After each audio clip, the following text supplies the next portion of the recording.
ब्याह कर नई नवेली दुल्हन कंचन जब अपने ससुराल आती है।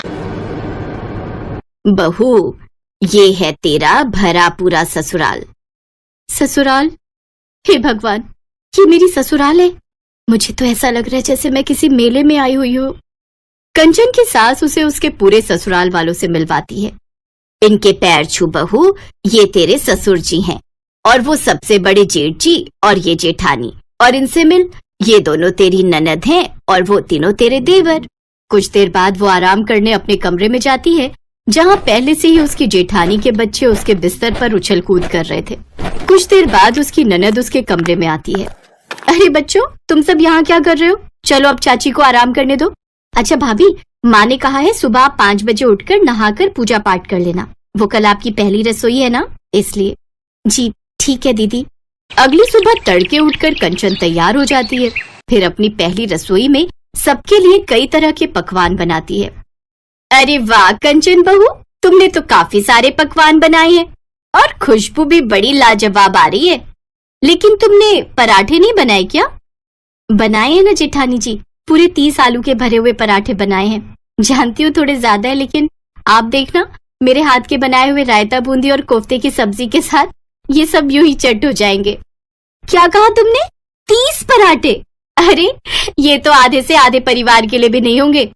यहाँ तो नाश्ते में ही 100 पराठे रोज बनते हैं। 100 पराठे?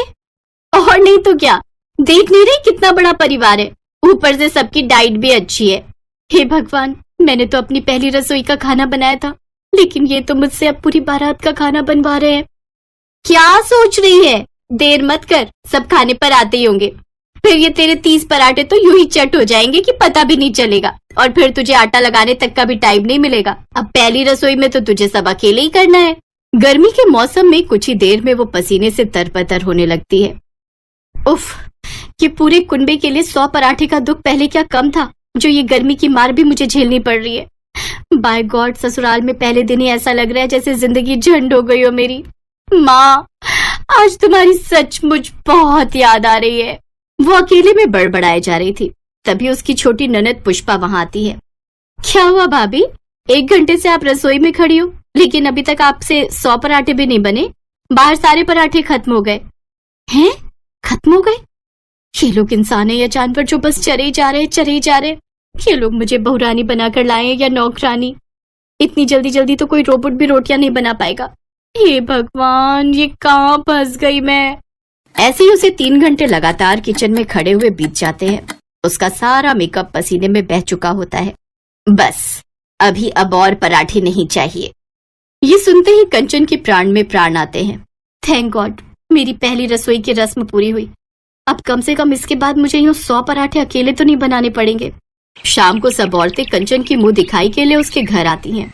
अरे बहू की नैन नक्श तो अच्छी है, दिखने में भी सुंदर है, लेकिन इसका चेहरा इतना मुरझाया हुआ क्यों है? अब नाश्ते में ही 100 पराठे बनवाएंगे तो चेहरा तो मुरझाएगा ही ना।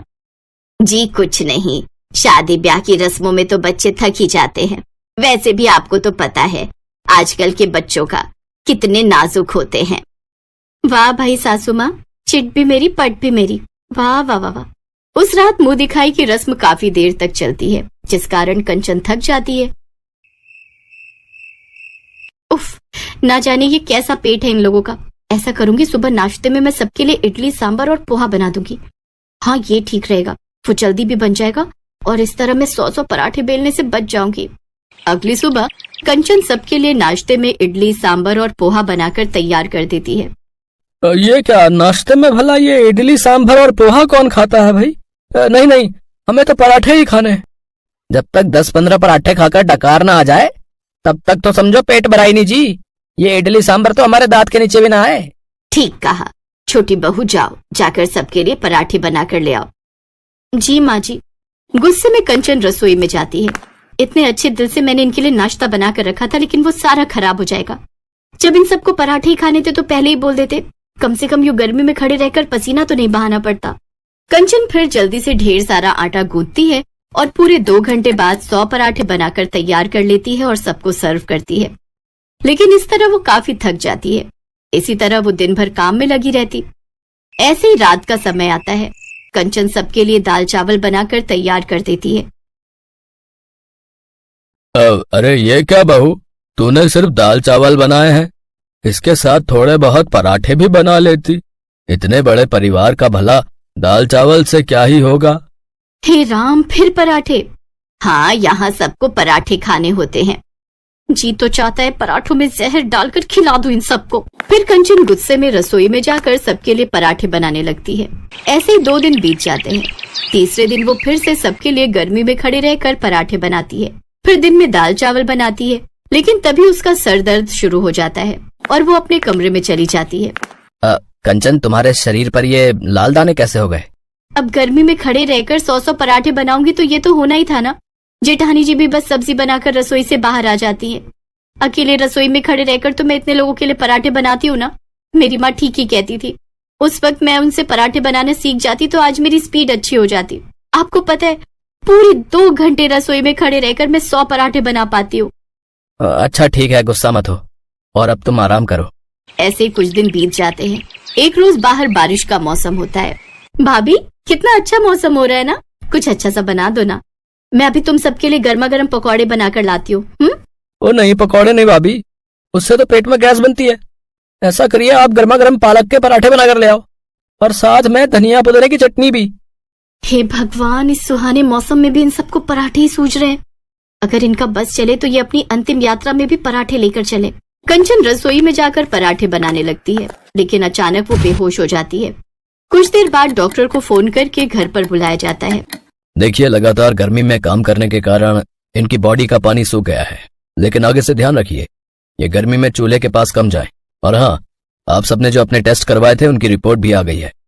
आप सबका फैटी लिवर हो गया है, इसलिए अब से आप पराठे जितना कम खाएं उतना आप लोगों के लिए अच्छा होगा। नहीं तो बच्चों से लेकर बूढ़ों तक सबको अस्पताल भर्ती करना पड़ेगा। डॉक्टर की ये बात सुनते ही उन सबको अपनी गलती का एहसास हो जाता है और अब वो सब लिमिट से ही खाना खाते हैं और पराठे खाना भी बेहद कम कर देते हैं, जिससे अब कंचन को भी अपने बड़े ससुराल में कोई प्रॉब्लम नहीं रही।